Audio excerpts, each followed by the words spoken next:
আমরা হিন্দু মুসলিম সব একসঙ্গে তাদের ভিতরে এতভাবে সুন্দরভাবে স্লোপিং দিয়ে আরএসএস নামক দল তাদের মধ্যে ঢুকিয়ে দিল।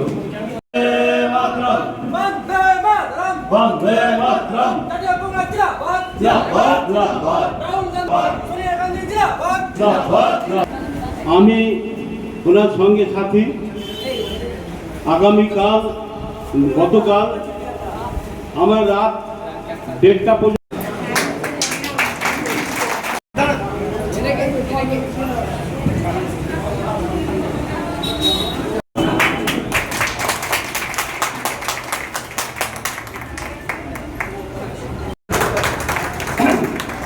প্রচুর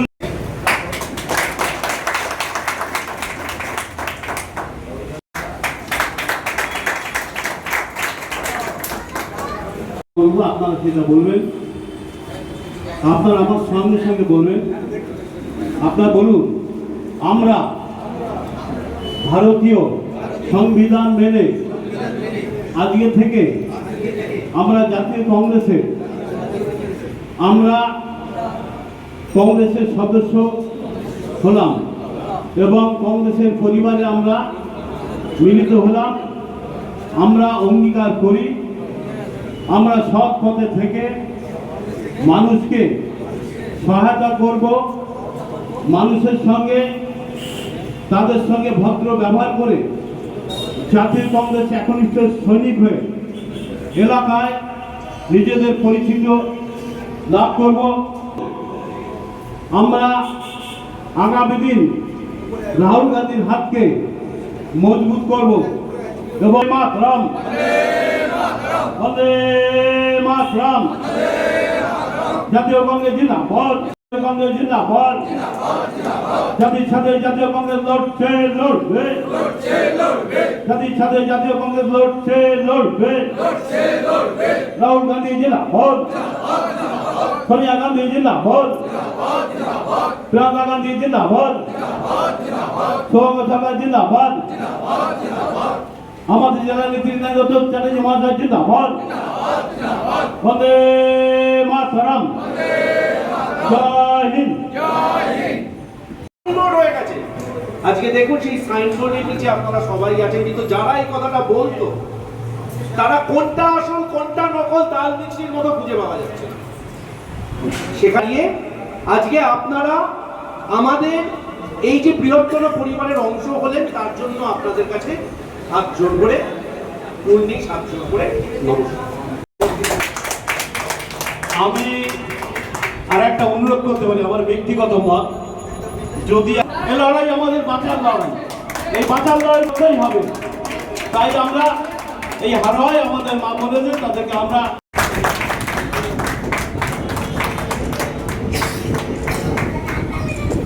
ধন্যবাদ জানাই। নাসিমুদ্দিন লড়াকু ছেলে আমরা জানি, আমার শিশের ভাই গল্প দিয়ে দাও, কারণ ওদের ছেলে তাদেরকে প্রিয় পাচ্ছেন অভিষেক করে রশিদ সরকারকে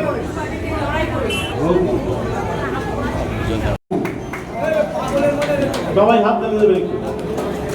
মুখী হয়েছে যে এসআইআর, আপনারা জানেন এই এসআইআর কেন হয়েছিল।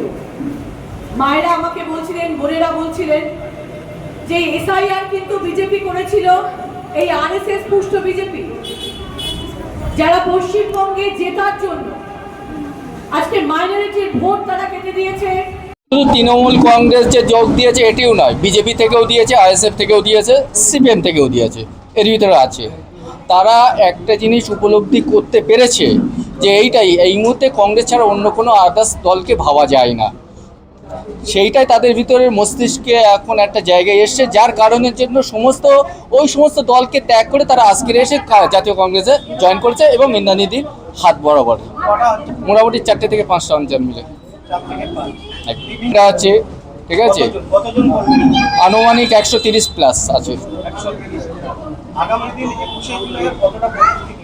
আমরা যথেষ্টভাবে প্রস্তুতি নিয়েছি এবং দিদি আমাদের যে পরিমাণে হেল্প করছে তাতে আশা করছি আমরা আরও সুন্দর জায়গায় আসতে পারবো।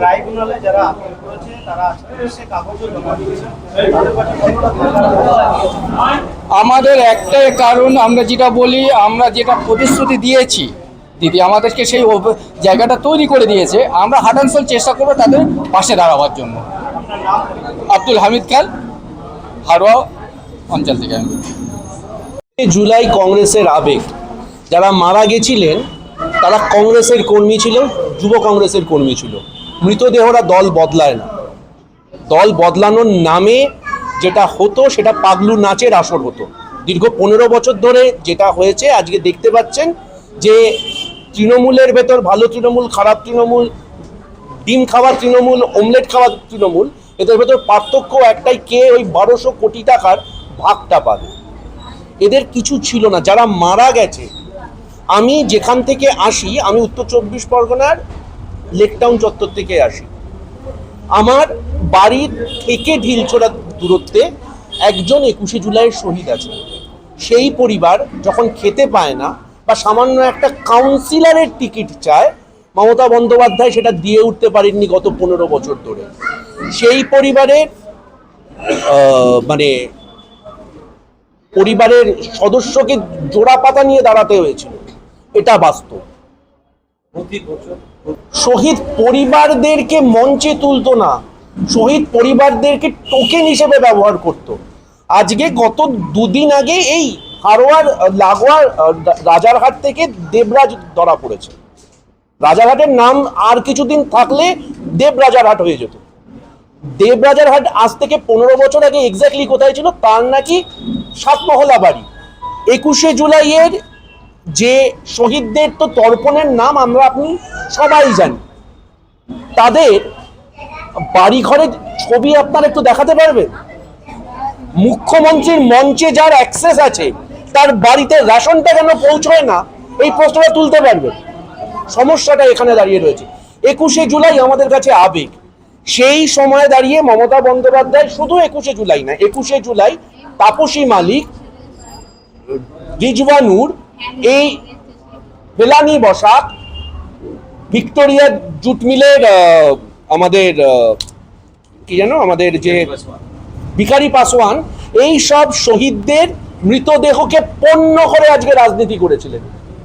সময় সবার একদিন, সময়ের সব থেকে সমস্যা কি বলুন তো, সময় শেষ মুহূর্তে আপনার থেকে হিসেব নেবে। যে দলটা উনি তৈরি করেছিলেন কোট আনকোট, সেই দল থেকে উনি বহিষ্কৃত। আমরা কিন্তু বহাল তবিয়াতে কংগ্রেস রাজনীতিটা করছি। আমার যত বয়স, আমি আজ অব্দি কোনোদিন, বা ইন্দ্রাণীদির যা বয়স, আমরা কোনোদিন এই রাজ্যে কংগ্রেস সরকার দেখিনি, এরা কেউ কংগ্রেস সরকার দেখেনি। তবু আমরা কংগ্রেসটা করি কেন বলুন তো? কারণ আদর্শটা বিশ্বাস করি। 1300 কোটিটা আমাদের কাছে গুরুত্বপূর্ণ, এটা ইম্পর্টেন্ট। আজকে মমতা বন্দ্যোপাধ্যায় নিজের দলের সদস্য নয়, ভাবতে পারছেন? এই দুর্ভাগ্যটা ওনার প্রাপ্য ছিল। তার কারণ সেই যে শহীদ পরিবারদের কথা বলছেন, তাদের হাইটা লেগেছিল। এটা বাস্তব, এটা সত্যি কথা। আজকে যে এতজন মানুষ রয়েছে, তাদের কাছে আমরা আসবার আগে, ভোটের আগে অন্য এক অভিষেক এসেছিল, আশেপাশে অনেক সিকিউরিটি গার্ড নিয়ে এসেছিল, তার সিকিউরিটি নেই, সেও নেই, এসে কি বলে গেছিল, অনেক স্তোক বাক্য দিয়ে গেছিল। আজকে তাহলে তাদের নাম ওঠেনি কেন? কি বলেছিলেন? একজনের নাম বাদ গেলে 1 লক্ষ মানুষ নিয়ে দিল্লির নির্বাচন কমিশন ঘেরাও করবে। 1 লক্ষ, প্রথম 2 জন তো পিসিআর ভাইপো হতে পারতো, 99,998 এমনি জড়ো হয়ে যেত। সেই 2 জন হননি কেন? তারা যদি সেখানে যেতেন, আজকে তো এদের এই অবস্থা হতো না। আমরা প্রথম থেকে বলে আসছি, লড়াইটা খুব অসম, আমরা লড়াইতে আছি, আমরা লড়াইটা করব। মিথ্যে স্তোক বাক্য দেবে, ওরা মিথ্যাচারটা করেছে, পার্থক্যটা এখানে। আমার নাম অভিষেক ব্যানার্জি, জাতীয় কংগ্রেস থেকে সাধারণ কর্মী। আজকে হারোয়াতে, এর আগেও জয়েন করেছিল হারোয়াতে, এবার আজকেও একটা জয়েনিং হলো, যেখানে তৃণমূল থেকে বেশ কিছু মানুষ, আমি মনে হয় পঞ্চায়েত সদস্যও রয়েছে, বেশ কিছু মানুষ, প্রায় মনে হয় শতাধিক লোক আজকে হারোয়ার বুকে কংগ্রেস, জাতীয় কংগ্রেসে যোগ দিয়েছে। হারোয়ার নেতা হামিদ খানের নেতৃত্বে জাহিদরা রয়েছে। হ্যাঁ, এখানে আপনারা জানেন যে আজকে হারোয়া বিধানসভায় যে সমস্যা রয়েছে, চারিদিকে এই যে দুষ্কৃতি, আমি বলবো তৃণমূল আজকে যেভাবে একটা দল 15টা দিন দলটাকে টিকিয়ে রাখতে পারলো না, সেখানে তৃণমূলের অত্যাচার, তারা যেভাবে মানুষের সম্পদ লুট করেছে, মানুষকে যেভাবে ঠকিয়েছে, তার বিরুদ্ধে আপনারা দেখতে পাচ্ছেন এখানে মা বোনেরা এসছেন। এবং এই যে বিজেপি, আরএসএস এর দালাল বিজেপি, তারা এই ভোট পশ্চিমবঙ্গে জেতার জন্য এই এসআইআর করে এত মা বোনরা রয়েছেন, ভাইরা রয়েছেন, তাদের সব নাম বাদ দিয়েছেন। এখানে হাজার হাজার মানুষের নাম বাদ দিয়েছে। তাই তার প্রতিবাদে কিন্তু আজকে আমাদের এই সভা এবং আমাদের এই যোগদান কর্মসূচি। দেখুন, আপনার এই প্রশ্নটা আমি মানতে পারলাম না। তৃণমূল চোর আমরা বলছি না, সারা বাংলা বলছে। একটা কর্মীরা কিছু করেনি, করেছে নেতারা। যে নেতারা তৃণমূল দলটাকে ব্যবহার করেছে টাকা আয় করার জন্য, তারা পারিবারিক সম্পদ বৃদ্ধির জন্য। তাই আমরা জাতীয় কংগ্রেসের পক্ষ থেকে যে মানুষগুলো, তৃণমূল ছিল কোথায় আপনারা বলুন তো? তার জন্মটা হলো কোথা থেকে? জন্মালো তো এই কংগ্রেসের গর্ভ থেকে। সেখানে আজকে যে তৃণমূলের নেতারা যারা মানুষকে ব্যবহার করে, মানুষের সম্পদ লুট করে নিজেদের পারিবারিক সম্পদ বৃদ্ধি করেছেন, তারা জয়েন করেননি। তাদের জন্য জাতীয় কংগ্রেস দরজা খুলে কখনোই রাখবে না। আজকে যারা কর্মীরা রয়েছেন, সে যে দলেরই হোক না কেন, কর্মীরা কিন্তু তারা সৎ হন, তারা কিন্তু কোনো নোংরার মধ্যে থাকেন না। তাই আমরা কিন্তু জাতীয় কংগ্রেস তাদেরকেই জয়েন করিয়েছি এবং আগামী দিনেও তাদের জন্য দরজা খোলা রয়েছে। যারা দলটাকে, রাজনীতিটাকে সোশ্যাল ওয়ার্ক মনে করেন, যাদের কাছে রাজনীতি মানে মানুষের সেবা, সমাজের সেবা করা, পারিবারিক সেবা নয়, ব্যাংকে মানে টাকা বা সম্পদ বৃদ্ধি নয়। আমি ইন্দ্রাণী দত্ত চ্যাটার্জি, জেলা কংগ্রেসের প্রেসিডেন্ট।